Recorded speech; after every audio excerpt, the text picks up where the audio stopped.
Siyanibingelela nonke balaleli. Makube kini umusa nokuthula okuvela kuNkulunkulu Baba wethu naseNkosini uJesu Kristu, owazinikela ngenxa yezono zethu ukuze asophule kulelizwe elibi lamanje ngokwentando kaNkulunkulu uBaba wethu.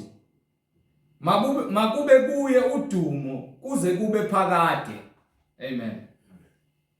Lolu uhlelo lweNkosi yethu Jesu Kristu, lapho sishumayela khona siphinde sifundise imibhalo engcwele, sihlole imibhalo engcwele ngokwentando kaNkulunkulu kwindodana yakhe uJesu Kristu oyinkosi nomsindisi empilweni zethu.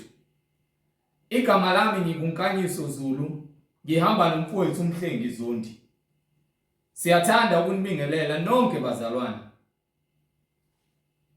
Kulabo abalalele njengamanje, sizocela ukuba nithathe amaBhayibheli enu nifunde kanye nathi ukuze sonke sibe nokuqonda imibhalo engcwele. Mungenalo iBhayibheli sizocela ukuba udownloade iBhayibheli ku-App Store efonini yakho, ukuze nawe uzoba nokufunda kanye nathi, ube nokuqonda imibhalo engcwele njengoba umoya engcwele esihola kuKristu Jesu oyinkosi nomsindisi. Kulabo abazothi sebeqedile ukulalela bathande ukuxhumana nathi mayelana nenkonzo yombhabhadiso egameni lenkosi yethu Jesu Kristu, nalabo abanobufakazi ngemisebenzi kaNkulunkulu empilweni zabo ukuba nabo bathathe imininingwane esoyishiya, nalabo abanemibuzo mayelana neBhayibheli ungenakho ukuqonda ekufanele ube nakho ukuze uzohamba ngobungcwele, uzohamba uhlezi kuKristu Jesu oyinkosi nomsindisi. iBhayibheli unokuliqonda lonke, kungenakho ukuxokozela nobumnyama empilweni yakho ukuba nawe uthathe imininingwane esoyishiya njengamanje. Zoqala nge-email address. Email address ithi izwilenkosi.ujesukristu@gmail.com. izwilenkosi.ujesukristu@gmail.com. Ngilandelise nge-cellphone number 066 566 9245. 066 566 9245. Intumayelo bazalwane ziyatholakala zonke ku-YouTube, lapho ungahlala khona phansi uphethe iBhayibheli lakho, ulalele, uhlolisise imibhalo ukuthi lokhu okushiwo la ngabe yikhona yini lokhu umoya engcwele afakaza ngalo kwincwadi engcwele iBhayibheli. Ungakhohlwa ukuthumela intumayelo nezimfundiso zonke kulabo bathandayo, ihlobo zakho nabangani bakho, ikakhulukazi labo ohlanganyela nabo enkonzweni simdumisa uNkulunkulu oyinkosi yethu. Ku-YouTube uthi Izwi lenkosi uJesu Kristu. Izwi lenkosi uJesu Kristu. Ungakhohlwa ukusubscribe ukuze intumayelo eziphilileyo uzokwazi ukuthi uyithole njalo siqeda ukuyifaka, umoya engcwele mayivumile ethinta inhliziyo yakho. Egameni lenkosi yethu Jesu Kristu sizocela bazalwane ukuba sivule ngomkhuleko, simbonge uNkulunkulu ngeimpilo zethu nalesikhathi esisanaso njengamanje sokuthi sikwazi ukuthi sizwe izwi lakhe, sithathe isinqumo ngeimpilo zethu, siphenduke, sibhabhadiswe egameni lenkosi yethu Jesu Kristu. Baba wethu osezulwini, malingcweliswe igama lakho Nkosi yethu Jesu Kristu. Umbuso wakho mawufike empilweni zethu sisemhlabeni njengasezulwini. Intando yakho ize yenziwe empilweni zethu. Usithethelele Nkosi amacala ethu esiwenzayo singaqondi, esiwenzayo siholwa inyama, esiwenzayo impilo zethu nemimoya yethu iphuphethekiswa isitha sabazalwane uSathane ozile ngokuthi alethe inkohliso kuyo yonke imphefumulo nakuzo zonke impilo zabantu emhlabeni ukuze bangafinyeleli ekulazini iqiniso lipheleleyo ukuthi wena Nkosi uJesu Kristu uyinkosi nomsindisi ezimpilweni zethu, nokuthi uzile Nkosi ukuba wena uzolungisa izimpilo zethu ukuba silungisiswe, singasaleli Nkosi, singaluthwa inyama, singaluthwa imoya eletha ukuthi singaqondi, kodwa siphenduke ngokomoya nangeqiniso, sibhabhadiswe, sikholwe nguwe ngoba wena ukuphila kwethu. Siyacela Nkosi ukuthi siphile imihla ngemihla ngezwi lakho elukuphila, ngoba umuntu ngeke aphile ngesinkwa senyama kuphela, kodwa ngamazwi onke aphile emlonyeni kaNkulunkulu wethu. Siyacela Nkosi ukuba intando yakho yenziwe empilweni zethu, egameni leNkosi yethu Jesu Kristu, ngokuba umbuso ungowakho namandla nobukhosi kuze kube phakade. Amen. Bazalwane, angihambi ngedwa njengoba sengishilo, ngihamba nomfowethu uMhlengizondi ozobe sihola embula imfihlakalo ngokwembhalo, ethula kabanzi umoya ongcwele sihola ukuba sikhanye isibani, uKristu Jesu akhazimuliswe empilweni zethu nasemadlebeni abo bonke abantu abalalele abavumayo ngokweinhliziyo zabo, beze ekukhanyeni nasekuphileni okunguKristu Jesu. Bazalwane, yamkelani umfowethu uMhlengizondi. Amen. Siyabingelela bazalwane egameni leNkosi uJesu Kristu, oyinkosi nomsindisi, omnini mandla onke, okuyena osinikayo ukuphila nosilethele umusa neqiniso ukuze sithole insindiso nokuthethelelwa izono zethu namacala ethu wonke esiwenzile uma sivuma ukuthi uJesu Kristu uyinkosi, bese kuba ukuphila ukuba yena ungumqali nomphelelisi webandla labangcwele. Siloke sithule bona ubufakazi ukuthi akekho omunye uNkulunkulu, unguNkulunkulu ophilayo, akekho semva kwakhe noma oseceleni noma ngaphambi kwakhe. Bonke onkulunkulu bezizwe bayizithixo, kepha lo simkhonzayo yilowo ongumnini wezinsuku, onguphilo ophakade, ongenasiqalo nengenasiphetho. Uthi yena uyisiqalo nesiphetho. So izona zinto esizifunayo ezikuye, ukuphila ophakade njengaye, singeke sibe onkulunkulu njengaye, kepha sizokuba abantwana bakhe endumisweni lapho sibe simdumisa khona. Kepha ukuze umdumise kumele wazi indlela yokumdumisa, ukuba ubuye esontweni kepha ungafundiswa ngendlela yokumdumisa umoya engcwele. Ukuvula ibandla meseke niyacula njalo nithi niyaworshipa, kepha ukumdumisa ngokweqiniso uNkulunkulu kungekho. Lokho kufana ukuthi nidlala amacashelana, nidlala umasigcozi ebandleni lenu, ukuba ke indlela yokumdumisa yeqiniso ayikho. uNkulunkulu indlela yokumdumisa iyodwa. Ngakho-ke ngizongena kuyona indlela yokumdumisa. Siloke simbonga uNkulunkulu ngabaprofethi bakhe abanika imfundiso engcwele ukuba bashiye nembhalo namhlanje sesineBhayibheli ngenxa kamandla kamoya engcwele. Sebezamile baningi abasebenzela uSathane befuna ukususa iqiniso kwincwadi yaNkulunkulu, kepha bakwazi ukuba kuningi abangaqondi ngezinto zikamoya. So umoya engcwele uthi meseqedile ukwenza lokho afuna ukwenza, bese bezama bona ukuthi bacishe iqiniso. Ngeke ukwazi ukucisha iqiniso njengoba manga ezocishwa ekugcineni, kepha iqiniso lona ngeke uze ukwazi ukuthi ulicishe, ngokuba lona lingukuphila, lingukuthula, linguthando, liyindlela yokuphila iqiniso. Siyambonga uJesu Kristu ngabapostoli bakhe abashiya nembhalo noma nobufakazi ukuze babhale ubufakazi ngaye, njengoba kubhaliwe phansi kubhalelwe khona ukuthi kube khona ubufakazi.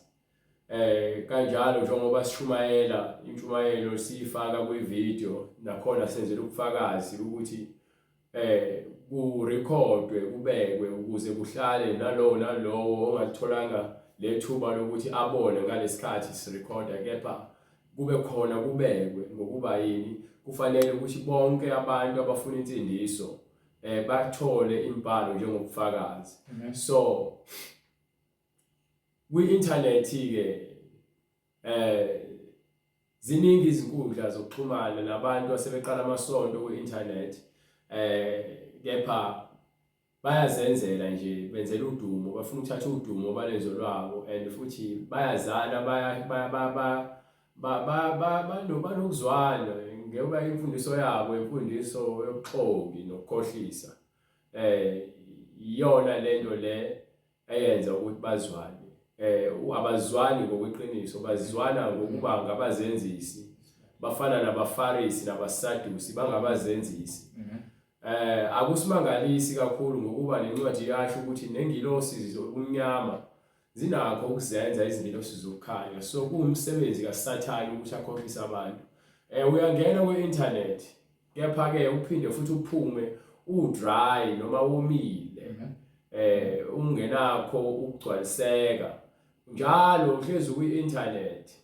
Siyababonga abanye abafowethu nodadewethu abalitholayo izwi basithinde babonge amandla kaNkulunkulu. Akubona ukuhlakanipha kwethu noma ukwazi kwethu noma ukuthi thina lento siyenzela ukuthi nisithande. Into ebalulekile ukuthi uthande into esishoyo, ubeke mina eceleni uma kuwukuthi ngempela wena unentshisekelo yokukholwa. Ngibuyisele eceleni, uthathe iBhayibheli lakho ulivule, uzwe into ebhalwe phansi eBhayibhelini ukuze wena uzokhula ngokamoya usindiswe ubuyele eqinisweni. Emva kwalokho uyobe sozibonela isizathu sokuthi wena uphume ebandleni lakho lamanga, lapho khona behlangene khona ngobuxoki nangokuba bazenzisi nangokudumisa uNkulunkulu ngezindebe zabo, kepha izinhliziyo zikude. Ngisakhuluma kanjalo ongiphi incwadi yaDeuteronomy sahluko 4, ngifuna iqale from verse 1. Ungilungisele incwadi yaseThesalonika yesibili kusukela kwisahluko sesibili verse starting from verse 7 or 6 somewhere lapho nje uzobona. Sifuna ukubheka amanga nenkohliso, sifuna ukubheka ukudumisa uNkulunkulu kusho ukuthini. Uma uNkulunkulu mase ufuna ukudunyiswa ngenhliziyo nangengqondo nangamandla akho onke nangomphefumulo wakho onke, ngabe lokho kusho ukuthini? Sifuna ukwazi ngembhalo ngokuba imbhalo iyisisekelo sokuthi thina sime phambi kwenu sizolifundisa. Ngeke ngimfundise ukuthi ngicabangani noma ngizizwa kanjani. Kufanele ngimfundise into ebhalwe phansi ngeBhayibheli ukuze ke wena oneBhayibheli onesifiso sokuthi wena usindiswe uyobe sowuthatha iBhayibheli lakho uliqhala bese uyahlola imbhalo ngokuba uJesu usho njalo uthi hlolani imbhalo ngokuba nithi kuyo ninokuphila okuphakade. Iyona efakaza ngoJesu ukuthi unguye izolo namhlanje naphakade, akashintshi. Wayekhona ehlane kuMoses ehamba eyidwala phakathi kwabo, wafika ke esenyameni ngesikhathi esekuzalwa indodana uJesu Kristu, wangena umoya oyingcwele kuyona, wagcwalisa izwi lakhe kuyona. Loyo ndodana leyo eyeza ukuzokhulula thina ebubini, ekuyiyona kuphela eyakwazi ukunqoba uSathane ngokuba uAdam noEve bawela esonweni. Akuzange kube khona indlela yokuthi babuyele bapheleliswe njengokuba uJesu ephelelisiwe engashodi indawo. So sonke siyizoni, sizalelwe esoneni, simelwe ukulungiswa kuKristu. Wonke umuntu othi ke ukhuluma ngoNkulunkulu, ukhuluma ngoJesu, lo muntu kufanele enze into eshiwo iBhayibheli, not into eshiwo umuntu ngomlomo engenawo ubufakazi, ngokuba lonto engenabo ubufakazi akusiyona kaNkulunkulu. Lonto engenabo ubufakazi ithi incwadi, uma kuphuma izwi kube khona imilomo emibili noma emithathu, lelo zwi lelo sekuyizwi elipheleleyo. Nangomthetho omdala lalithi awukwazi ukuthi ke ningahlulela umuntu ngofakazi oyedwa, fanele kube khona ofakazi ababili noma abathathu. ukuze ke kufike kwisiphetho sokuthi ke lo muntu ahlulelwe agwetshwe ngesigwebo simfanele. Ngakho ke iBhayibheli liphethe uqulu lobufakazi nofakazi. Uzasho futhi umpostoli Paul kwincwadi yamaHebheru kwisahluko 12 akhulume ngabo ukuthi njengoba singungiwe sikakwe ubufakazi obufana nefu. Iyona ke lento esifunayo eBhayibhelini ukuhlanganisa ubufakazi ukuze ukukholwa kwethu kube yinto eqondile sambe ngendlela. Bese siyaqonda ukuthi uNkulunkulu udunyiswa kanjani. Ngiyakubona ukucula. Yazi ngiyakubona ukucula. Kepha uma ucula ngaphandle kokuqonda, ucula lezingoma ongazi understand ngokuba ifaka uNkulunkulu phakathi kodwa ibikhuluma ngenye into. Ngakho ke kubalulekile ukwazi ukuqonda ukuthi uNkulunkulu udunyiswa kanjani. Mzukwane walokho kwazi uyobe sowuqala wena ukhululwa noma ukhululwe kumaketango kaSathane. Kuyasetshenzelwa ukukhululwa kumaketango kaSathane ngokuba fanele udumise uNkulunkulu ngenhliziyo yakho, ngomoya wakho, ngengqondo yakho, ngomphefumulo wakho, ngesikhathi sakho. Lokho kusho ukumdumisa umoya oyingcwele. Uthi uma sowuhuba amahubo usuke sowubonga, usuke sowumncoma. Kepha umdumisa ngokuthi ngomfundele lencwadi le khona uzobakela ukuthi kusho ukuthini ukudumisa umoya oyingcwele. Uma umdumisa nabantu ababukayo abaseceleni bayazibonela ukuthi lo muntu lo unoJehova, unoJesu kuyena. Bese qala udumo olufafazwe. Umoya oyingcwele wayethembisile kwaseqaleni ekhuluma ngoMose ukuthi abantu bayomangala ukuthi nina kwenzeka kanjani kulesizwe sihlakaniphe ngokuba lesizwe sidumisa uNkulunkulu. Ukudumisa ngiphe Brian Incwadi uDeuteronomy isahluko sesine. Yes sir. Ivesi lokuqala. Go ahead. Manje ke Israel yizwa izimiso nezahlulelo engilifundisa zona. Okay. uNkulunkulu usinika izimiso bese kuzoba izahlulelo. Izimiso, izahlulelo. Uma into emisiwe, yinto leyo ekumele siyenze. Isahlulelo yilo isigwebo sokuthi uma uhluleka ukwenza isimiso esimisiwe uzowahlulelwa ngalendlela.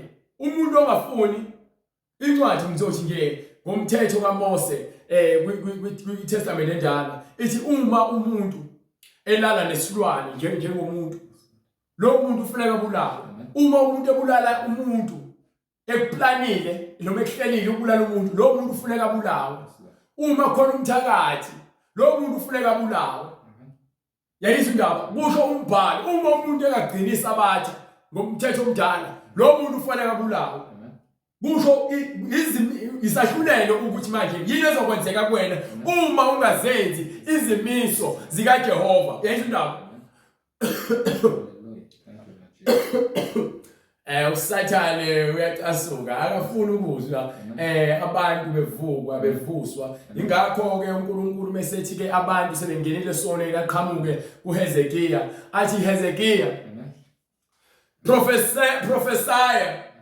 profeta kulamathambo ngokuba yini sekuzovuselelwa imphefumulo. Abantu bafile baphatha amaBhayibheli ubala akalazi iBhayibheli ngaphakathi. Izimiso zikaNkulunkulu feke kube izimiso kube izahlulelo bese kuzoba khona umyalelo ekumele siugcine, umyalelo ekumele siwazi. Ongiphi Manje ke Israel yizwa izimiso nezahlulelo engikufundisa zona. Izimiso nezahlulelo engikufundisa zona. Into esiyela esontweni ngokuba wonke lamagama afike angithinde ukuyofunda izimiso nezahlulelo zikamoya oyingcwele. Iyona into esiyela ukuyihambela siye enkonzweni. Asiyeli ukuyophuza itiye nje. No. Sikhulume ngabanye abantu, siswenke sifuna ukubuka ukuthi sigqoka kanjani.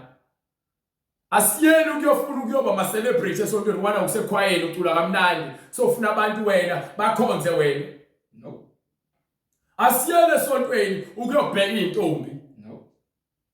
Asiyeli esontweni ukuyokwakha abangani, siyokwakha obhuti nosisi. Ngokuba uJesu usho njalo, uthi bonke abantu abeza kuye bawobhuti nosisi nomama. Eyindaba. Ngakho ke uma uza ebandleni noma ulalele nohlelo izwi lenkosi, izwi leli lenkosi uJesu Kristu esilishumayelayo. Amen. Akulona ibandla lami. Angeke ngiqhamuke nelinye igama engalazi noma elikhona eBhayibhelini. Kufanele ngiqhamuke nento ekhulunywayo eBhayibhelini ekuyiyona endikimba ukuze kukhulunywe ngendikimba. Isisekelo, isiqalo salento esiyenzayo before umhlaba usekelwe. Wayesazi ukuthi yena uzokwakha abantu, ufuna isizwe sakhe sibe ngcwele ngokuba yena ungcwele. Hallelujah. Yes, Lord. Singabi nakusoleka. Amen. Amen. Uthando lonke esilitholayo. Ngakho ke uma wena unomfundisi ekutshela ngezimiso zikaNkulunkulu ukuthi uma uthi uyintombazane engcwele ufanele uqoka ngokuzihlonipha.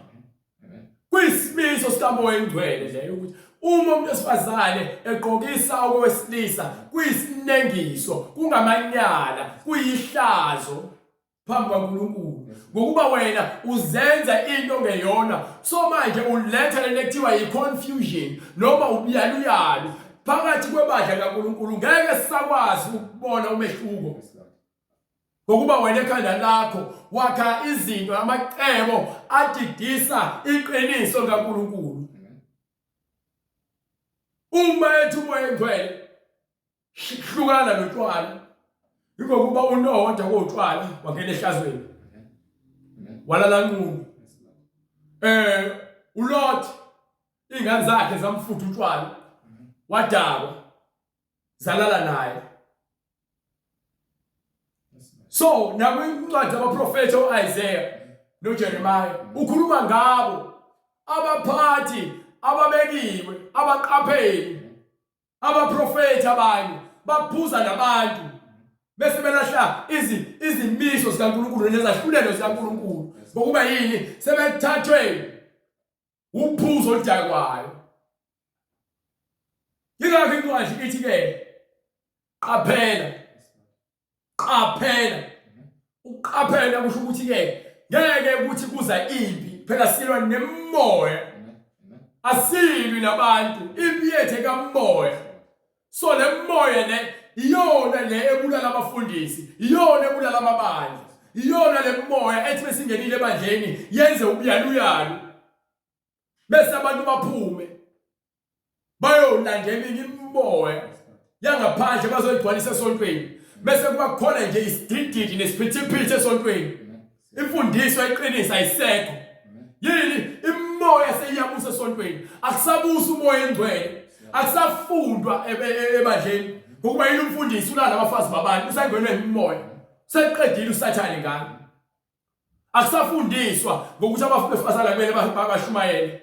Ngokuba yini usathane seqedile ngumfundisi.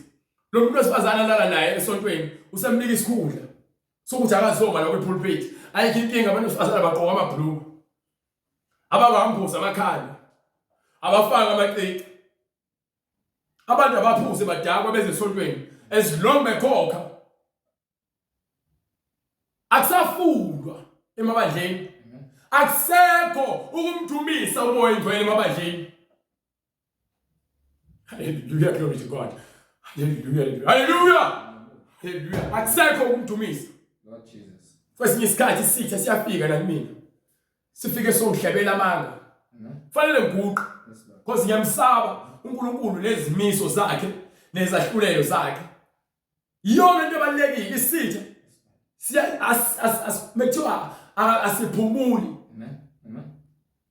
Ithi incwadi yamahubo ithi simangalela abazalwane. Isitha siyamangalela abazalwane. Sifuna wena ucompromise, ucompromise ngesizulu.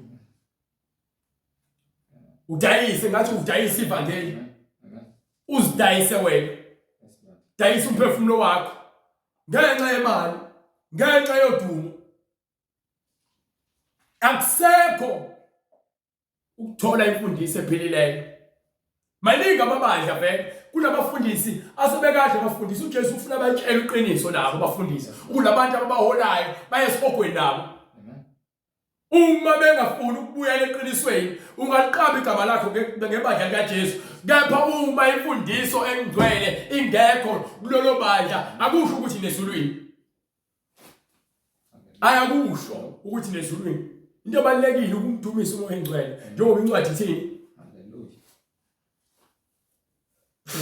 Manje ke Israel, yizwa izimiso nezahlulelo engikufundisa. Zwana izimiso nezahlulelo ozifundiswayo umfundisi. Umethiwa yibandla futhi iqulu labantu elikhonza lemfundiso engcwele. Awuyele esontweni bright ukuyofuna izibusiso. Izibusiso ezakho ngalesikhathi uNkulunkulu akho umhlaba wayesebusisile. Kepha umuntu ongafuni ukuzwa iqiniso wazilandela isiqalekiso kuNkulunkulu. Uthi izibusiso ezethu zonke kumoya engcwele. Ubulungiswa izibusiso. The more uhamba ngendlela elungile, the more kukhona ukuthula empilweni yakhe. Esontweni siyofuna indlela yokuphila. Asiyeli uyotshela ukuthi ke sizophumelela. Uphumelela uyapi? Uyapi? Yes Lord. Ungayiqinisweni. Amen. Uyalahleka. Uyalahleka. Ngokuba yini abahambi ngendlela yomgcwele sebezakhele ezabo izindlela. Yes Lord. Amen. Manje ke uma uqhamuka ukutshela abantu ukuthi izitabana zingene ezulwini, hayi uqhamuka lapho wena, awuthathele ifoni ngacishe. Uqhamuka lapho wena. So uzokhuluma ngezitabane nezitaba nabantu abafebayo. Usanda kukholwa wena. Akusebenzi indawo uzukholweni. Into ebalekile ukuzwa ukuthi ithini incwadi engcwele. Mina ngishumayela udumo mina ukuthi ningazi noma mhlambe ningithande noma ningi-celebrate. Ngokuba ngeke uze ungisize ngalutho. Lokho sengithatha udumo kulezo lwami. Akusadunyisi umoya engcwele. Lento engikhuluma ngayo idumisa uNkulunkulu ngokweqiniso. Sinodade wethu, sinosisi, sinobhuti, sinomama asebekhelelene nathi. Abangasafuni ukukhuluma nathi ngoba sitshela bona ukuthi ayikho inactive trinity eBhayibhelini. Asithandazi iMaria. No. Aswashabela amadlozi. No. Asikholelwe emahlozini. Ngokuba lencwadi esifunda kuyona iyasitshela. Kwenzeke kanjani ukuthi wena uthi uyakholwa kuNkulunkulu, kepha awukholwa izwi lakhe. Lord Jesus. Hallelujah. Hallelujah. Kwenzeke kanjani? Uyahamba uyavatsha impela esontweni. Unesikhundla. Endaweni engcwele. Uyakhuluma ngayo futhi uJesu. Niqaphele. Isinengiso. Selontuzana ibiza ngane abomination of desolation. Incithakalo. Siqaphele isinengiso sencithakalo uma usathane semile endweni engafanele. The moment uthi uhlabela amadlozi wena kepha uyakuzwa ovula iBhayibheli uthi uyafundisa lalela usuma endaweni errong wena usungenile endaweni errong uma endaweni engcwele bonke abantu ababengale kule ndawo engcwele ukusukela ku-Aaron namadodana akhe babengcwele beza umoya engcwele benza intando amadodana kalontuzana ka-Aaron awu-2 uAbihu noNadi no Abihu no umfundele oncwadi Leviticus 10:10 no 10:1 Leviticus 10:1 sibheke benza kanjani uNkulunkulu wenza kanjani incwadi kuLeviticus isahluko 10 verse 1 yes sir uNadabi Abihu amadodana kaAron yazi ngesingisi ithi Nadab and Abihu uNadabu noAbihu amadodana kaAaron bathatha bobabili bathatha bobabili imicengeza bathatha imicengeza yabo yomlilo bathatha nani futhi imicengezo yabo yomlilo bafaka umlilo base befaka umlilo kwimcengeza yomlilo babeka impepho base bebeka impepho phezulu banikela phambi kukaJehova banikela phambi kukaNkulunkulu ngomlilo ongafanele ngomlilo ibambe lapho before uqhubeke ngomlilo ongafanele uyangikela wena uthatha iBhayibheli uphuma koshisa impepho emsamo webuye emva kwalokho uzothi ume phambi kwebandla uzofundisa ngoNkulunkulu ukuthula abazalwane ushumayela ngento engekho lama scripture lawo akhuluma ngalezi zinto lezi esikhuluma ngazo ukuthi amadlozi sikawahlabe abafuni abavuni babashumayela kepha abavuni lama scripture lawo lezi ncwadi abazithinti vele phela into bayingakho sithi ke banikela ngomnikelo ongafanele banikela bashisa impepho engafanele akuyona lempepho lo moya ingcwele ayifunayo lenishisayo lena nishisa emsamo mphinde nzoma la incithakalo lena isomiso esihlasela amasonto enu ayabhubha abazalwane bahleli nangale eHaitisi abazalwane balindile basathi balinde ukwahlulelwa ukuba yini bebesonto besontweni benikela ngephi imfundiso dololo uyaphuma umuntu uyahamba unabantu abazondayo nabanyanyayo ebadleni uyahala uhalela izinto zabanye abantu usevuka umona uhamba bathakathi nezinyanga dango utshwala bayafeba bayalalana kuyazalwa nje into ongayazi esontweni bafaka amawigi namablue abantu besifazane amafana amadolo bathathu bafaka amabhlue bayakebhisa akusekho ukudumisa uNkulunkulu ngokweqiniso benza njalo naBhilu no Nadabu banikela phambi kukaJehova ngomlilo ongafanele mawunikela ngamanga angabayalanga ngawo nikela ngamanga amanga asiyalwanga ngawo asishumayele ngawo asiyalangwa ngamanga so ngeke mina ngimsupport umfundisi wamanga futhi angeke ngize ngifuna ukuphikisana naye because usengene umoya kaSathane uma engayizwa into engikufundisayo engazisoli mina ngeza mina zobuza ukuthi sisho uthini le scripture noma le ncwadi le ngimchazele kepha uma ezoza ngokuthi mina nginamanga afuna ukungiphikisa kulungile akaziphikise yena ngoba uphikisa into ebhalwe phansi ayikho into engiyikhulumayo eqhamuka eqondweni yami yonke into engiyikhulumayo ngithatha phansi eBhayibhelini engiyona into kuphela engiyaziyo ebhalwe phansi ngokuba ngale kwayo akukho kunye uthi ke uBalaam kuBalaka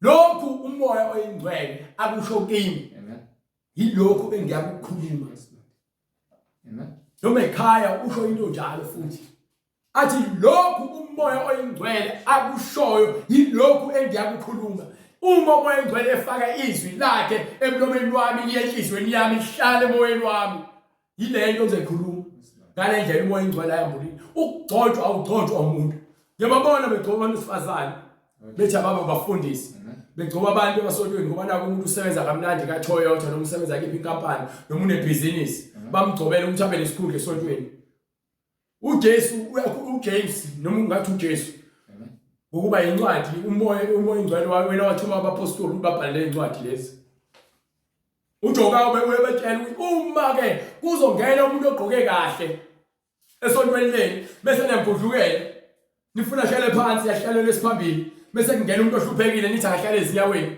nina ninesono isono ukwahlulela ngendlela engalungile amasonto amaningi agcwele isono nengithakalo namanyala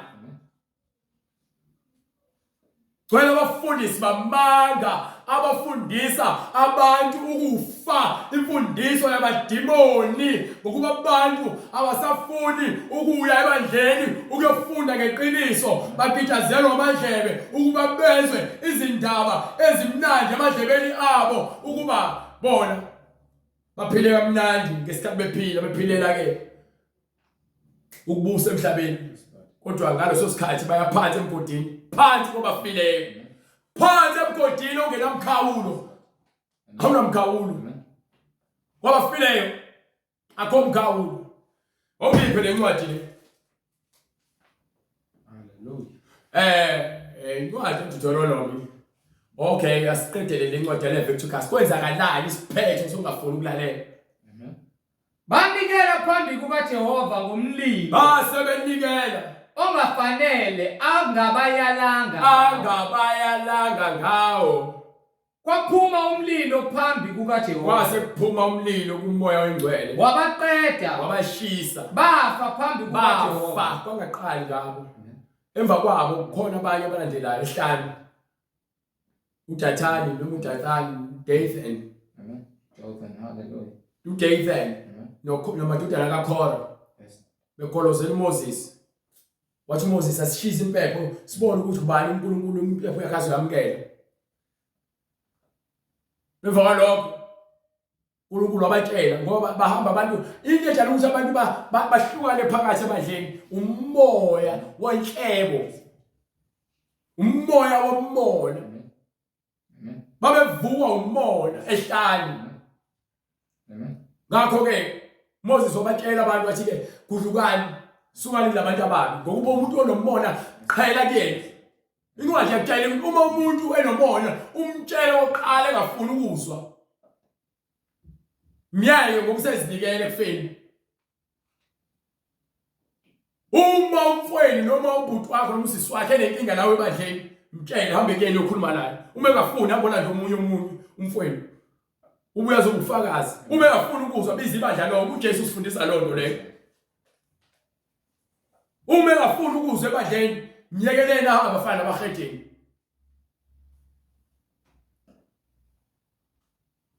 Ngokuba yini? Sifundiswa ukuthi sibekezelelane ngokuba noJesu sibekezelene. Sithandane ngokuba noJesu sithandile. Indaba yomona nokubanga izikhundla emabandleni, ubani obanga isikhundla ebandleni waphumelela, wavuma uNkulunkulu ukuthi no azobanga izikhundla emasontweni. iBhayibheli lisifundisi ukuthi thina sihambe seyinkantolo. Indaba yasebandleni ithina abantu esihlakaniphe ngaphezulu kwezwe. Iphelele ebandleni. Ithina esahlulelana ngaphakathi ebandleni. Awuhambi uphumele ngaphandle. So abantu bathanda ukuzenzela. Nithembela abantu abangawazi umthetho. Incwadi yayitshela nje ukuthi laba bantu laba bakholwa, labantu laba balapha enkantolo basebenzela imali. La endlini kaNkulunkulu asetshenzela imali. Setshenzelwa ubulungiswa ukuze wonke umuntu azizwe amukelekile. Asikhathali ukuthi noma imali engakanani. Bawuza la uzendlini kaNkulunkulu uzozwa izwi elizwe yona wonke umuntu. Siphuza inkomishi eyodwa. Sidla isinkwa sinye. Akho sinka se VIP, akho VIP la. Akho sofa abazoba bomvu bacobezele babe basiliva lengazi ukuthi ke isephathini. Khona wama VIP, akho ama VIP la. Ukuphi la khona ama VIP esontweni? eBhayibhelini. Ukuphi?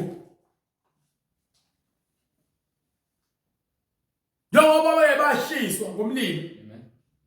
Nalabo abaphilayo manje ngoba njengoba siphila ngaphansi komusa akusavumelekile ukuthi sibulale.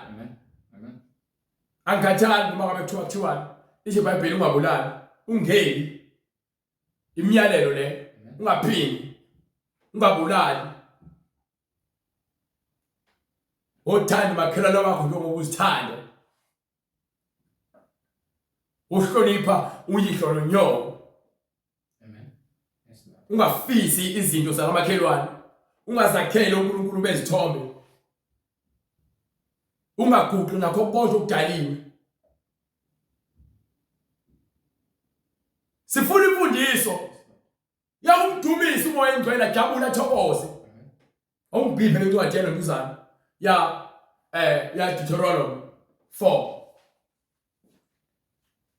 Incwadi uDuteronomy isahluko sesine ivesi lokuqala. Yes sir. Manje ke Israyeli. Manje ke Israyeli. Yizwa izimiso nezahlulelo. Yizwa izimiso. Fanele uzazi izimiso nezahlulelo.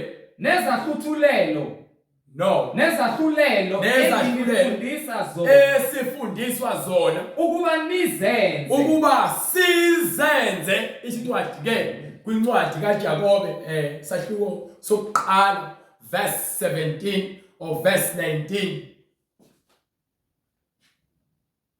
Niyakwazi lokho Awuqale lapha kusiwe is it incwadi yaPeter yokuqala incwadi yaPeter incwadi kaPetru yokuqala incwadi yokuqala kaPetru usahluko 1 isahluko sokuqala 17 awuhambe lapha incwadi yaJakobe engiyifunayo sahluko sokuqala uthi ngibheke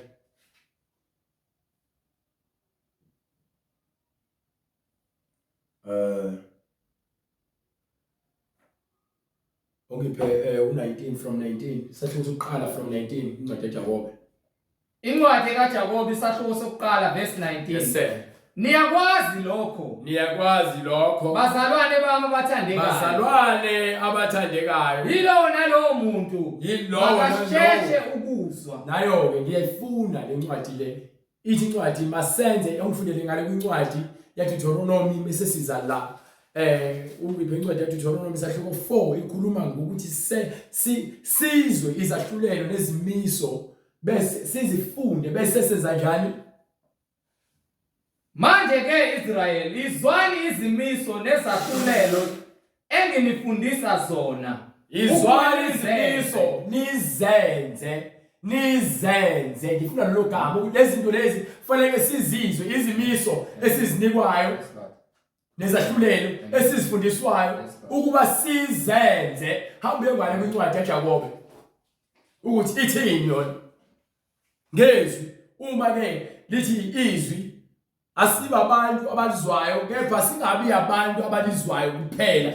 Isho bright. Niyakwazi lokho bazalwane bami abathandekayo bonke abazalwane abathandekayo yilowo nalowo muntu makasheshe ukuzwa. Nayi into ebalulekile kubalulekile ukuzinika isikhathi sokuthanda ukuzithoba ukuthi uzwe before ukhulume. Kubalulekile ukuzibeka ngaphansi kwesandla sikaNkulunkulu esiphakeme uzwe izwi lakhe. Iyona into yokuqala leyo ebalulekile ukulalela. Fanele sihleshe ukulalela aphuze ukukhuluma siphuze ukukhuluma. Ngakho ke umuntu ufunda iBhayibheli 1:2 bese uzomfundisa hayi ngizwe umoya engcwele ngizwile uNkulunkulu ukhuluma nami. uNkulunkulu akawusho lutho khona incwadi ongazazi ukuzwa ukuthi uNkulunkulu ukhuluma kanjani nawe. uNkulunkulu uthi thatha le ncwadi uyidle hlale ngale ncwadi uyidle uma ungakwedlisisi usayidla kanye ngesonto. Ithi le ncwadi kufanele uyidle nsuku zonke zokuphila kwakho. Hezekiya watshela into efanayo.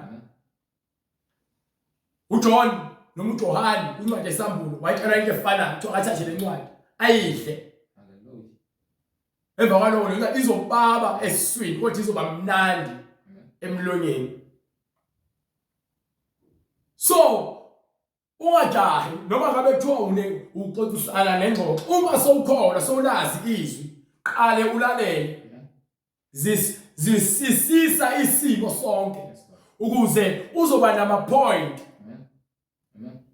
wonke. Bayibiza ngokuthi counter attack ngesingisi. Ukuze wena mase ukhuluma uphendula into esho umuntu ngokuba uma mina naye sikhuluma ekhuluma lo ecabanga mina ngifuna ukumtshela lo engicabangayo kepha sikhuluma ngento eyodwa sizwani thina. Amen. Ngokuba yini ngifuna lalele mina naye ufuna ngimlalele. But funa kube khona oyedwa ozolalela mase afundise lo munye naye ukuthi kuyalalela oqala before ukhuluma. Angathi kuphuma igama emlomeni wami ngawuqedi umusho wena soyaphendula. Lokho ukuxhumana kwezibula izibula zixhumana kanjani? ziyalwa bese kukhona lento ekuthiwa ke ukungazwani nenzondo uzonda umuntu engenzanga lutho ngokuba nawe uhlule ukuzithoba uNkulunkulu uyabazonda abaziphakamisayo unika umusa kulabo abazithobayo endaba ngithanda le verse uNkulunkulu uyabazonda abantu abaziphakamisayo unika umusa uthando neqiniso leli alinika abantu abazithobayo ngoba umuntu ozithobayo uyalalela bese landele umyalelo iyona ndlela leyo ofunda ngayo kumoya ingcwele ukuzithoba bese uyalalela bese uzwa makukhona ongaqondi uyabuza ukuze bese wenze ngesiqiniseko nangokukhululeka nangokuqonda lokho okwenzayo ukuze mekuqhamuka umuntu ekubuza umchazele abasekho othisha abasekho abafundisi sekwamagama abapostoli nabaprofeti dako utshwala bayadlwengula balala engazi abafani ingakho abantu besifazane besibona balungile ukuthi bangashumayela kuba batshejelwa ibona labo babiza abanye uJesu ubiza ngempungushe banikwa ile impungushe lezokhiya ukuthi kube yibona abazoma amapulpit kuba yini bafuna ukungena ngaphansi kwesiketi somuntu wesifazane ingakho ke besethambisa hey abantu ba weak Sathane uyakwazi ukwenza abantu babe weak abantu bayakholwa kodwa bebe weak kungekho nakuba khona uthando nokumesaba uNkulunkulu usaba abantu ngaphezu kwamoya engcwele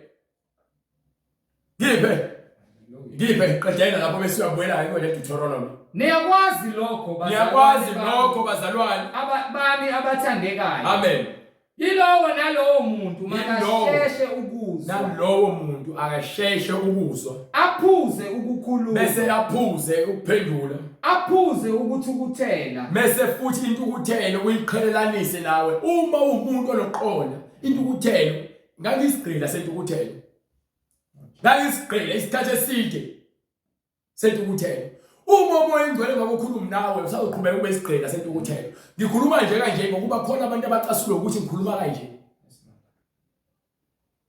igunya lele nginiwe umoya engcwele ukuthi ngikhulume kanje bekisigqila kusukela ekuseni kuze khona ilanga hlezi ngizibona engathi impilo yami ayinamsebenzi ngihlezi ngizibona engathi ukuthi ke abantu abangithandi uzothandwa kanjani abantu ungazithandi wena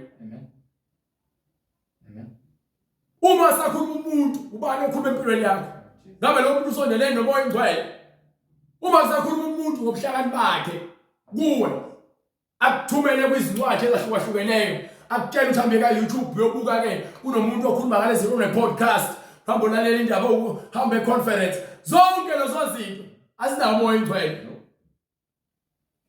hamba bona umluleki umkhokhela imali akanawo umoya engcwele ufuna imali yakho so uma unomoya uthukuthela ulaka umoya omubi iwona oholela abantu ekutheni bashaye abantu besifazane babe nolaka babulala abanye abantu baze bazibulale bona ngenxa yentukuthelo so uma unomoya engcwele intukuthelo ayilandawo into empilweni yakho ngokuba uJesu akanayo intukuthelo intukuthelo eyalabo abayigqila zesono ngisaphile esonweni intukuthelo behleli phezu kwami isiqalekiso besihleli phezu kwami but ngalesikhathi sengifuna ukukhululwa ngokuba phela yasinda le moya ifana namantentangu ingakho besikhuleka sikhulekela ukuthi abantu bakhululwe emkhathini amen ufaka i-makeup ukhonza i-makeup usibona ukuthi uphelelisiwe ngoba une makeup ufaka ama-chains ama-gold chains uzufela ama-gold chains ufaka iminwe yonke emqaleni nasemazinyweni amacici nasey'nkabeni nasey'nqincini zakho wisigqila ukhonza okudaliweyo usibona ukuthi uphelelisiwe ngalezi zinto ezingenamsebenzi ezokuholela esihogweni so intukuthelo injalo iyakubopha uyayenza lento yenzayo lana abafana abahlukene lana amantombazana ahlukene uyaphuza ukuba lento bowumoya nobukini baba wakho noma wakho bebeshayana baba wakho beshama wakho abuya shaya yonke into ekhaya besedakiwe ubuxhashazo emphakathini abanye abafana wanukubezwa akekho wakhulula kuloko akekho wazi uJesu wisiqhila santukuthelo ngakho ke uma sewuJesu ukutshela ukuthi qale zithobe lalela mesulalelile uzozwa izinto umoya oyingcwele azifunayo nangazifuni wena bese uthatha isinqumo sokuthi ke manje ngifuna uhamba ngalendlela le elungile ngokuba ke sengitholile indlela efanele yonke lento iyangilibazisa isiqhila salezi zinto lezi uyazenza lezi zinto isikhathi nesikhathi ifashion i-trend social media after social media uyaphuma uyangena mix it WhatsApp BBM Instagram TikTok Facebook uphakiwe Twitter wahamba yonke ufuna into ezogculisa uyithole womile ngaphakathi u-empty ubuka izithombe ukuditha isikhathi ubuka izithombe ka social media uhamba ulike uhamba ucomment uyathuka nabanye abantu ube yini ugcwele ukuthela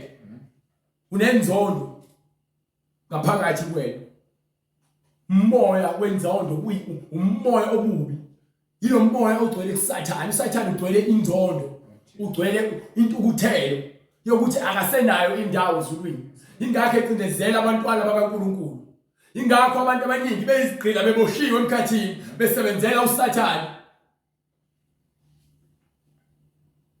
basebenzela usathana ngoba yini abasaboni basebumnyameni abafundisi basebumnyameni emabandleni bafundisa amanga bafundisa abantu ukuthi abantu babekele ingcebo uNkulunkulu kuba mebeza uNkulunkulu mebenikela uzobabusisa ngenye imali lethe sikusibusisela iCV yakho uJesu akuvulela iminyango kodwa still wena uyophakamisa ukuthi umfundisi wakho ubeke izandla umnika imali Lord Jesus uyaphuma emva kwalokho uhamba uyoshisa ugwala uphuza utshwala uyafeka uyaphuza uyaphela uyacelebrate lo msebenzi lo utheli athi ucela umthandazo emva kwalokho uyafika esihogweni uyavuka esihogweni so uyazisola ukuthi wawuyelana esontweni lelo muntu omlandela so ufisa ukubuza utshela abanye abantu ukuthi ke basobhani qhelani lo mfundisi ayisekho indlela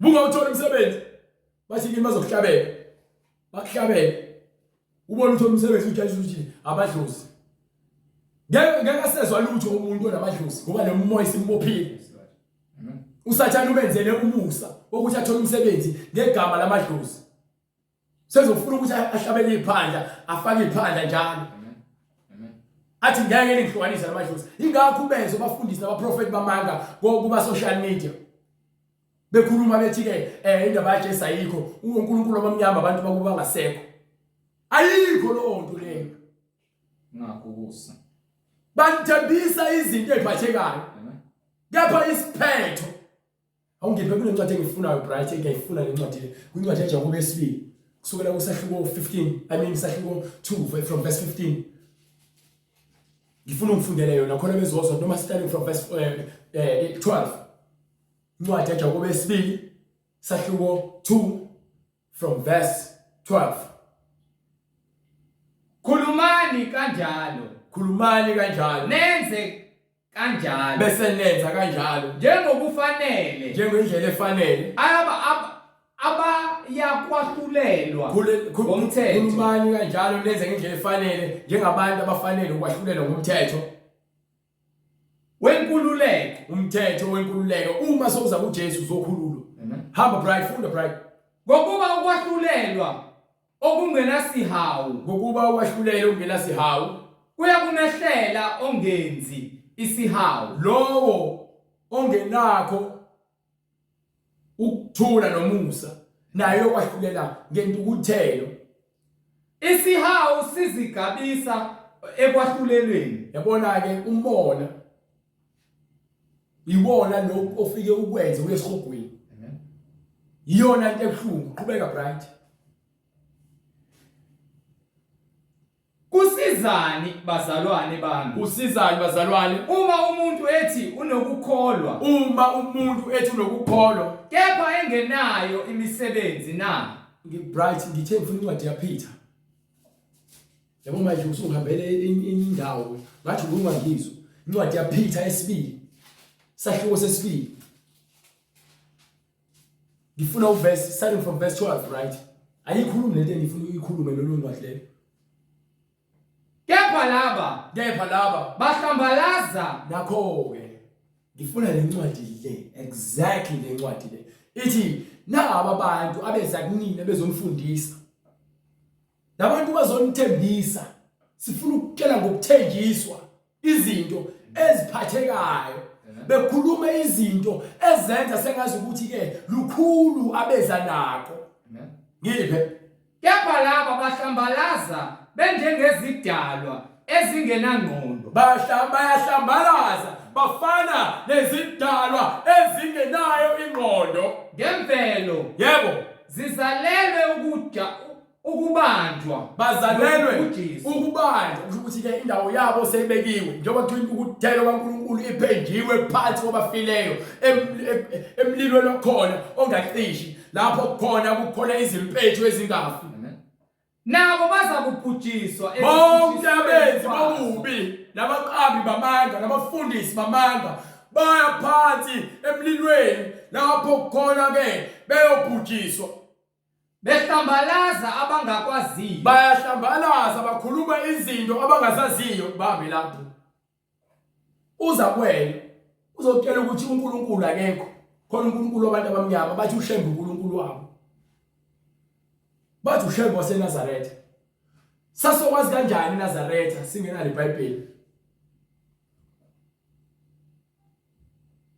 sasokwazi kanjani njengoba ke owakhe uNkulunkulu uqhamuka kuphi emkhathini owethu uNkulunkulu uqhamuka ezulwini behlambalaza abangakwaziyo bakhuluma izinto abangazaziyo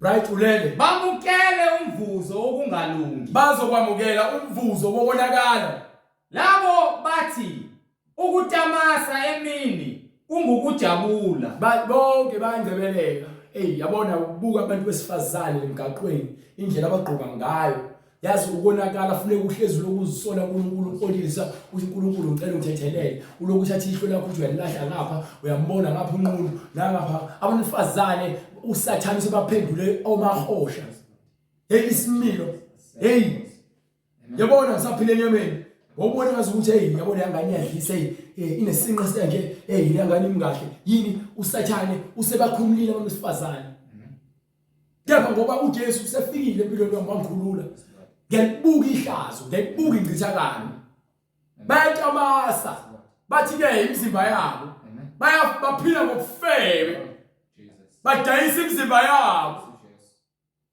baphila ngokufebe bayatamasa labo bathi ukutamasa emini bathi ukutamasa ngalesikhathi bathi bona ba celebrate bayafana baphenduka amantombazane abafana baphenduka amantombazane bagqokisa okwamantombazane abafana bayizisihla nabantombazane afuna ukufana nabafana ukufuna ukuzenza into ongeyona akwenza ukuthi ube yiyona ngifuna ukutshela nje iqiniso ukufisa iBhayibheli into edala ukuthi lifundise ungafisi izinto zabanye abantu ingokuba libalekela ukuthi lo moya wokufisa uyadukisa ukufisa ukufana nomuntu wesifazane umuntu wesilisa akwenzi ukuthi ube umuntu wesifazane ngisho ungasusa isisho sakho sangasese ngisho unganikwa ama-chemicals uthiwe wadle uzomila amabele uzomila ama-hips okusalayo uyindoda okusalayo umuntu wesifazane ngeke uzushintsha ube umuntu wesilisa bezitika ekukhohliseni kwabo bazitika ekukhohlisweni abafundisi bamanga abaprofeti bamanga usephenduke umprofeti wamanga useshumayela ngamadlozi ushumayela ngoJesu uJesu namadlozi akuhlangana soze abaprofeti bamanga nabakunina bezakhe befaka emqhele beninika amanzi nezigubhu beninika izibhicibhici zemithi bentshela ukuthi kufanele nichele nihlabe bayadayisa benze ibhizinisi uJesu wayelapha abantu mahhala Amen. uma bona benza lezi zinto ngokuba ke bathi no amadlozi kufanele banike mahhala nalowo madlozi funa abafuna imali mina noma afune inyama afuna igazi funa bayanisiza ngoba phela baninakekela Abadalanga lutho. Hallelujah. ngokuba abantu abagcwele inkohliso ingakho nibanjwa inkunzi niyaxhoshwa Benamehlo. ukuze bethiwa lixhoshwa libhekile lixhoshwa libhekile usitshela ukuthi usile kodwa khona abasile njengawe usathaneke usengaphezulu kwenu ingakho enenza nizibone ngazokuthi nihlakaniphile kepha ke ithi incwadi Benamehlo agcwele ukuphinga. banamehlo agcwele ukuphinga Nangayeki izono. Bayenga baholela imphefumulo engaqinile khona abantu abaweak abantekenteke ababuthaka babamba yonke into mekhona ukufikayo bafuna ukubamba ngoba bafuna izinto ezibambekayo benenhliziyo ejwayele ukufisa. banenhliziyo angikhuluma ngayo ukufisa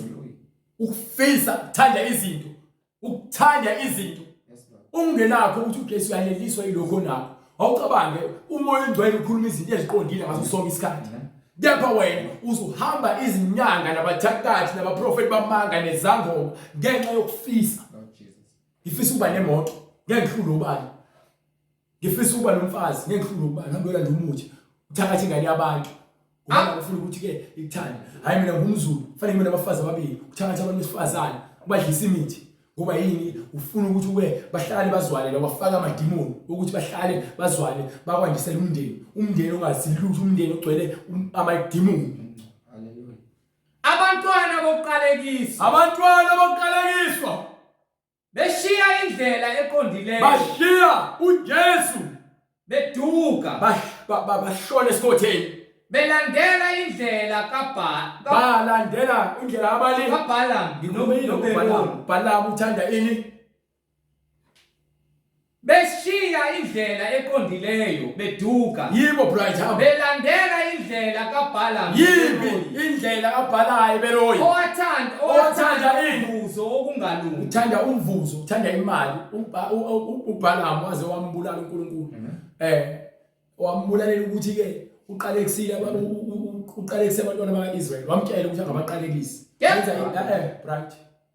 wenza icebo lokuthi abantwana bakaIsrael balale Moabite balala nama-Moabite ngiyazi ngesingisi ngobelana nama-Moabite baphuma ebungcweleni babo abantwana bakaIsrael kwaze kwaqhamuka uEliyeza owagcotshwa wathatha umkhonto wahamba ukugwaza enye inkosi noma esisikhulu sakhona kwaIsrael nentombazane ayilandile kukhona kumaMoabite ngalowo nto leyo uBalaam wathanda inkokhelo ngendlela engalungile wenza izinto wanika icebo abantu noma amakhosi akaMoabite ukuze bawise abantwana bakaIsrael emngcweleni babo hamba bright kepha waba nokusolwa ngenxa yokweqa kwakhe umthetho imbongolo eyisimungulu yakhuluma ngezwi lomuntu yanqabela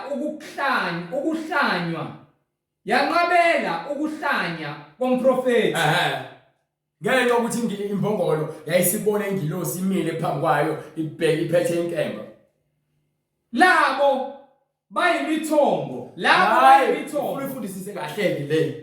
ufundisise kahle labo bayimithombo engenamandla bonke laba abeza lemfundiso yamadimoni incwadi ithi bayimithombo nezinkungu eziqhutshwa bafana nabafu bayimithombo ukuthi abakhiqiza ilutho baphethe izithembiso ezinkulu ezenza wena unyakazi hawuvalo bese emva kwalokho ulahleke lokuqonda kwakho kuJesu beza bafana nemithombo engenamanzi nenkungu epheshulwa umoya bagcinelwe babekelwe ubumnyama bobunjani babekelwe isihogo babekelwe ukusha emilweni ngokuba bekhuluma ngokuba bakhuluma uwangala amazwi ayize babayenga ngezinkanuko bayenga abantu ngezinkanuko zenyama indaba isenyameni inhliziyo ingumkhohlisi ubabona bekuyenga bakuyengela ukugcwalisa amaphakethe abo ngamanga ngowangala bafana namafu angathi azonetha imvula kodwa apheshulwa umoya mofika emthombeni ukuthi uzophuza ufike komile uje khona amanzi wena utshela ukuthi uyadla etafuleni elidekiwe kanti ubhizi udla phansi enhlabathini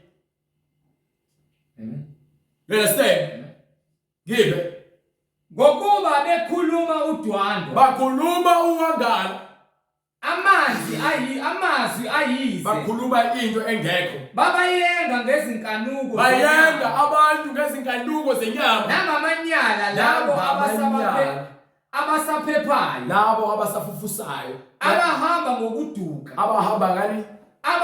ngokuduka iBhayibheli liyafundisa abantu khona abantu yabona basekhona lento social media o TikTok ubona yonke imhlola sathani somsebenzini abantu bayawa left right and center utshela ukuthi lo muntu usebenzela uNkulunkulu noma uneqiniso ngoba la ukhuluma ngendaba zamadlozi ufaka umqhele kwanti uyakudukisa amasiko ethu thina abantu abamnyama uyabona uJesu wahanjiswa owaka Israel yabona mina ngwakazondi so fanele nami ngihambe ngiyogcotshwa kwazondi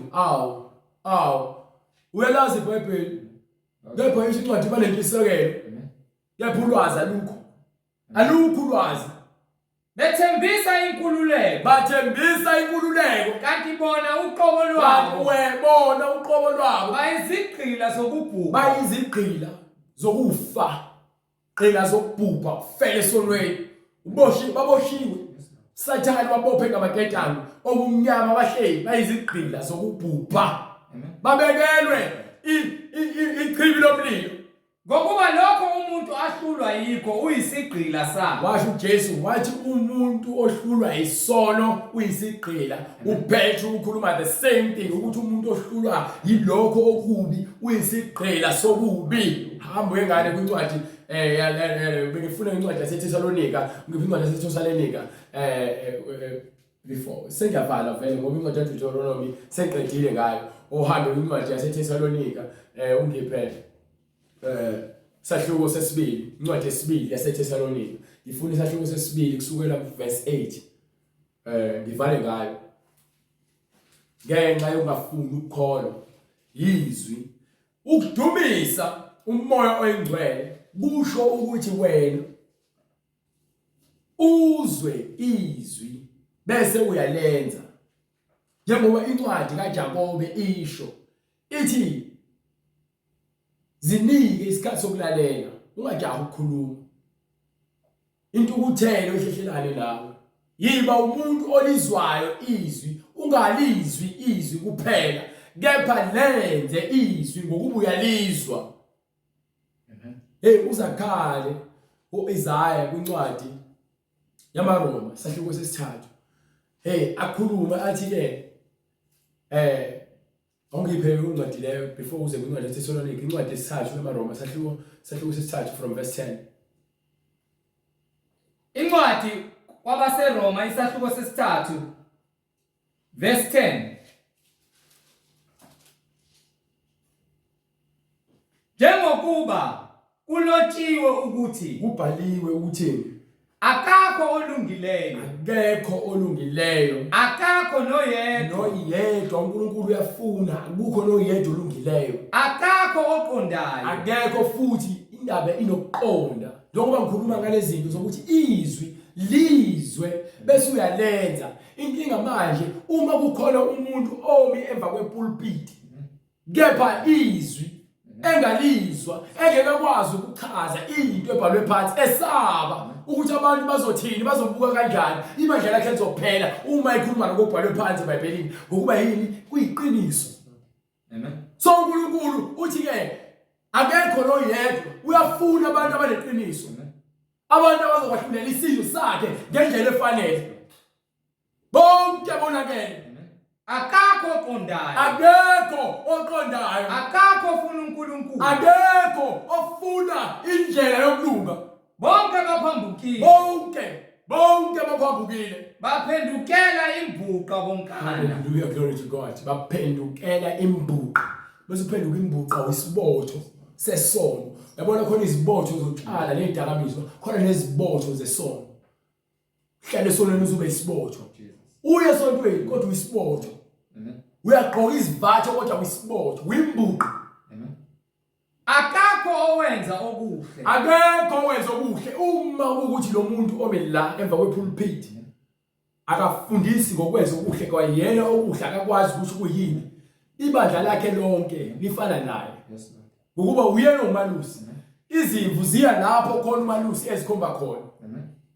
You understand? akakho noyedwa, Akekho noyedwa. umphimbo wabo uyiliba Imlomo elivulekileyo. yabo ukufa. Imlomo yenu nina abafundisi bamanga izincwadi ukufa nithula elivulekile.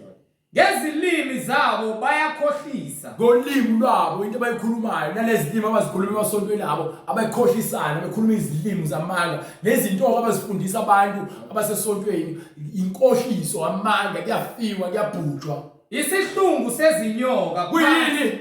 isihlungu sezinyoka phansi kwezindebe zabo. Hayi usuqedile bright usungaqhubeka nje mothanda mina usuqedile mina ungiqedele la ngoba manje ngiyabatshela labantu labo ukuthi into ebalekile ukudumisa uNkulunkulu ukuzwa izwi bese uyalenza. Ngapha uzolenza kanjani izwi likaNkulunkulu? Kungekho oqondayo kubaholi bakho. Awungiphe lencwadi yentuzana yaThesalonika sehlo sesibili. Incwadi yesibili isahluko sesibili verse 8. Incwadi yesibili kwabaseThesalonika isahluko sesibili Yes, sir. verse 8. Lapho-ke Ngakho-ke lalelani manje sesiyavala. Sivala ngokukutshela ukuthi umoya engcwele usemsebenzini manje. Wakuthembisa kuyenzeka ukuthi bonke abangafuni ukuzwa izwi lakhe balenze. Uma ulizwa lelizwi ugeza ngwahluleni mina. Yepha izwi ngingahlulelayo. Uma umuntu ezwa amazwi ami engawaloni angibahluleni. Yepha izwi engalikhulumayo ilona eliyakwahlulela ekugcineni. Nale uyaphila manje khona isiphetho salokuphila okuphila emhlabeni. Bese qala impilo enda ngale kwethuna. Uyazikhethela ukuthi ngabe ufuna ukuye hayigise noma ngabe ufuna ukuye emzini wabangcwele uyazikhethela. Ingakho ke sithi ke lalela sisa manje. uNkulunkulu uthathele yena manje ukuthi abafuna ukuzwa umpostoli Paulus uthi banikelwa. Ekudukisweni baphendula imizimba yabo ihlazo. Bakhanukelana bodwa abafana, abakhanukelana bodwa amantombazane. Benza izinto eziyiqhilo.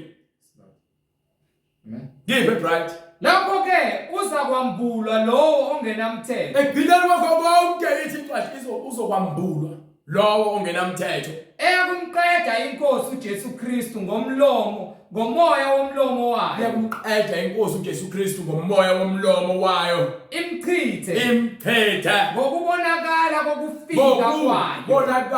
kokufika kwayo. Lalela bese kuphethe umhlaba. uJesu uthi ileso sikhathi esezofika esezozibonakalisa. Sezophetha sekuvezwa yabona bekuthiwa ke ekugcineni into bethisa ekugcineni umphela ndaba lo. Mawubhala incwadi ufaka isibingelelo bese uyabhala phakathi nendawo umzimba usho isizathu sokubhala incwadi uqede bese phakathi lokho ufaka isiphetho lapha ekugcineni isivaleliso. Nawe kunesikhathi sokuvalelisa incwadi yakho lo oyiphilayo manje. Ngabe uyiphila ngale ncwadi le efanele noma ngabe uyiphila ngencwadi eqanjwe omunye umuntu uSathane. Ngokuba uma eseza umoya engcwele esezowahlulela izwe yilapho khona ethi uyakuqeda ngomlomo wakhe lowo ongenamthetho. Umuntu ongenamthetho umuntu oziphilelayo nje, ozenzela umathanda, ongafuni ukulalela. Ekugcineni isiphetho sakhe isihogo. Lowo ukufika kwakhe kungokusebenza kukaSathane. Lokho yabona egcineni uthi ukufika kwakhe kungento ukusebenza kwaSathane. Ngawo onke amandla. Nawe wonke amandla nezibonakaliso nezimangaliso imoya yenkohliso yonke leyo. Nangayo yonke inkohliso yokungafuni ukwenza ukulungiswa kwababhubhayo, kulabo ababhubhayo, ngenxa yokuba bengavumanga ukuthanda iqiniso, yokungafuni ukuthanda iBhayibheli ukuze basindiswe. Ukuze ke uma uthanda iBhayibheli uJesu akasekho, wasishiya nobufakazi. Uma uthanda iBhayibheli uthanda uJesu. Amen. Uma uthanda uJesu uthanda uNkulunkulu. Uma uthanda uNkulunkulu uthanda uJesu. Kepha ngeke uthande uNkulunkulu ungazange uyenze into ekuthiwa intando yakhe nezwi lakhe. Amen. Jesu. Awufunanga ukukholwa uJesu leqiniso. Yes Lord. Amen. Ngalokho ke ubathumele amandla okuduka ukuthi baduke baqhubeke. uNkulunkulu uthi uyakunikela emoyeni wokuba isikhohlakala ngokuba yena awufuni ukwenza iqiniso. Akakwazi uNkulunkulu ukuthi akudonse ngenkani. Uyakuvezela ukuthi le ndlela ohamba ngayo ayilungile. Aloko eqhubeke kuvezela ngokuba yini uyakuthanda. Ufuna wena usatshela isinqumo sokuthi wena uyeke ukukhohlakala. Lapho ungafuni ukukhohlakala, isiphetho sakho simbi kunesiqalo sakho. Baze bakholwe ngamanga, ukuze baqhubeke bakholwe yini? Ngamanga. Ingakho umfana ukholwa ukuthi intombazane ukholwa amanga. Ingakho intombazane ubona ukuthi umfana ukholwa amanga. Ingakho ke nithi ku right ukukhipha izisu unelungelo lakho ukholwa amanga. Ingakho ubona ukuthi ku right ukuthi wena uthathe imali yomgwazelo ukholwa amanga. Ingakho ubona ukuthi ku right ukulala ebufebeni ungaboshadi ukholwa amanga. Ingakho ubona ukuthi kulungile ukuthi wena ushiye umfazi wakho olala nomunye umfazi umshadi ushiye umfazi wakho ukholwa amanga. Ingakho uthi uma phambi kwepulpit ufundise ngezinto ezingafanele ngokuba yini ukholwa amanga. Ayakubulala amanga. Ingakho uthi umprofeti kaNkulunkulu unika abantu izwasho ngoba yini ukholwa amanga. Ukuba bonke abangakholwanga iqiniso benamela ukungalungi, bejabulela ukonakala, bazolahlwa. Ezindaba yasho incwadi abahubo yesambulu ithi bavula izincwadi nengeyavula abangatholakalanga phakathi base bephosa echibini lomlilo. Kusukela ezinganeni nina abazali engafuni ukufundisa izingane zenu iqiniso, nina ingane engafuni ukuhlonipha abazali, siphethe isihogo. Ezindaba asikwazi ukukhulumela abafile ebathuneni, sikhulumela abaphilayo. Iyona ke esinikiwe le ukusitshela abaphilayo.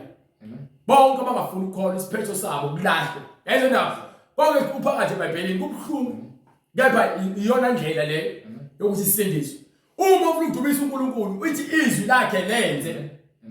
Lenze izwi lo likushoyo. Enza lo kushoyo eBhayibhelini.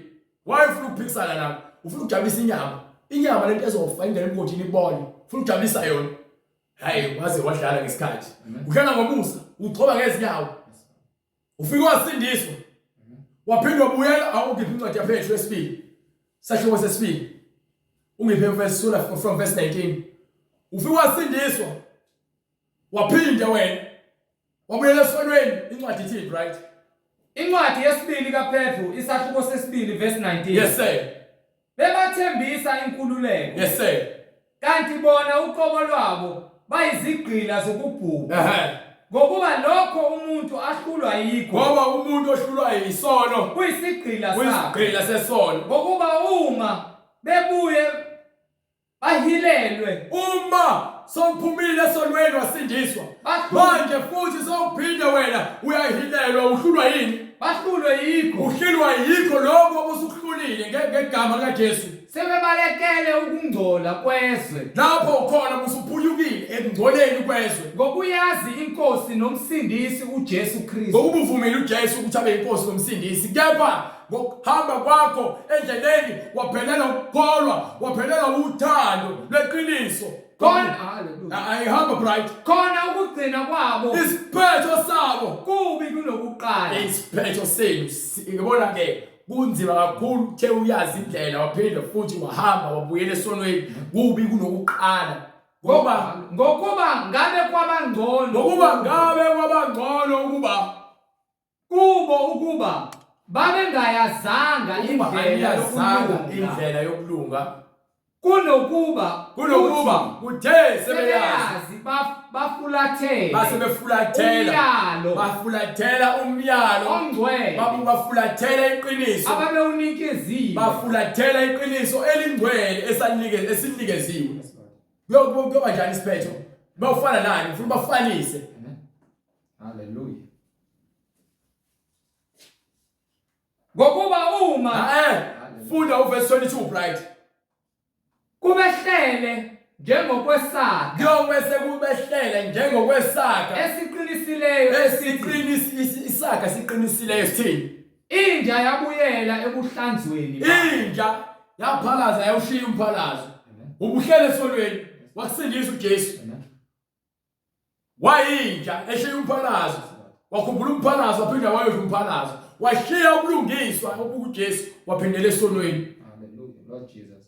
Nokuthi ingulube igezwe qede yaphindela ukuzibhixa odakeni.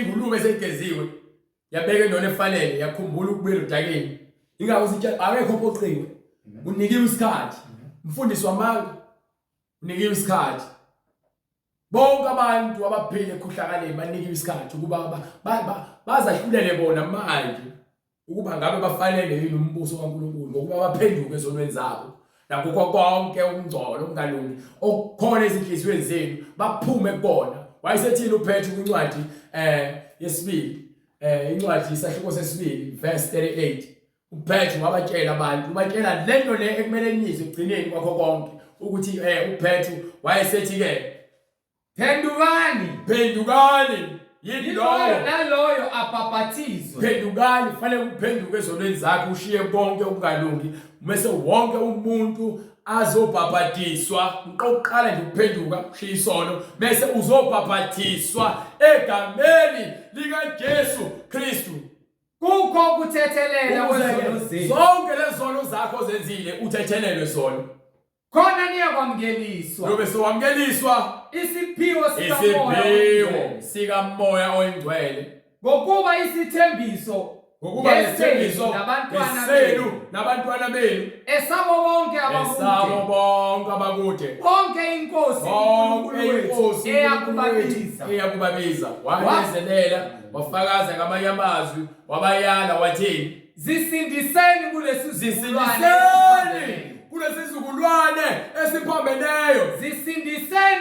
sizukulwane esiphambeneyo.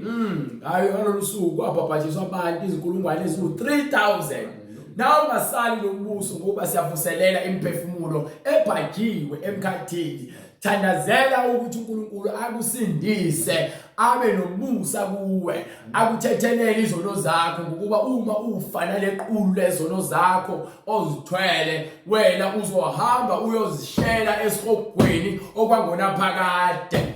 Lalela right before usivale uyothi bese ufuna ukuphenduka sishiya inamba ne-email address ukuze wena usifonele noma usisendele imessage noma u-email usitshele ukuthi ufuna ukuphenduka usuphendukile ufuna ukubhabhathiswa uyobe sesenza indlela ukuthi sifinyelele kwena ngamandla nothando umusa kaNkulunkulu eqinisweni kukonke. Sicela ukuthi uNkulunkulu anigcine niqhubeke anilondoloze ngalesikhathi nisathola umusa lusebenzise ngendlela efanele.